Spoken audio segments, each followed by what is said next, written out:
Morning po mga katropa. Tagal lang bago makapag walking video ng lalakad.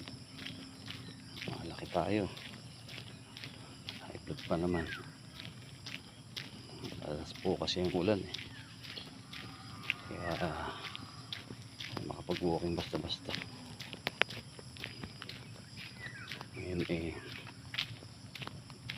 tumilaan ng ulan kanina, kaya po pag balak naman ako makapaglakad-lakad naman, lalakad po ako dito. Pwede pabalik na nga po ako, nagdadaanan ko, balik po ako doon.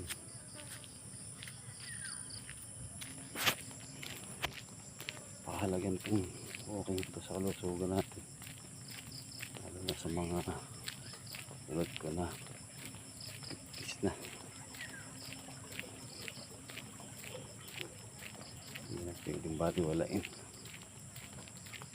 Wala po tayong iniinom na maintenance para sa anumang karamdaman. Importante pa rin po yung tayo makapaglakad-lakad, mag-exercise para mas maingatan natin yung kalusugan natin. Kailan lang po kasi po sobrang taas ng BP ko. Awan naman ng Diyos,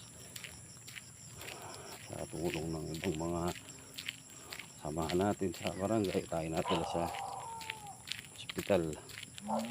At awa po ng Panginoon Diyos, nalampasan naman natin yung bagay na yun. Kailangan talagang sobrang ingat. Isa po kasi hindi natin maiwasan kumain ng masarap, pero siyempre bawal. Kumbaga okay lang naman tumikim ng mga karne ng baboy, kaso nga lang ubang siyempre mga kakaedad na kailangan konti-konti lang. Tsaka yung nakahirapan talaga ako dyan sa sobrang init. Mga panahon na yun, init talaga mga araw na yun. At po tayo palagi mag-iingat. Ayun, paalala ng inyong tropa ang kagawad. At po natin ang ating kalusugan. Kalusugan po ay kayamanan. Po tayo palagi, po natin kalimutang tumawag sa ating Panginoong Diyos. Hindi mabuti po tayong tao, hindi man po tayo perfecto. Sikapin natin gawin nararapat na ayon po sa kalooban ng Diyos. Po tayo palagi. God bless us all.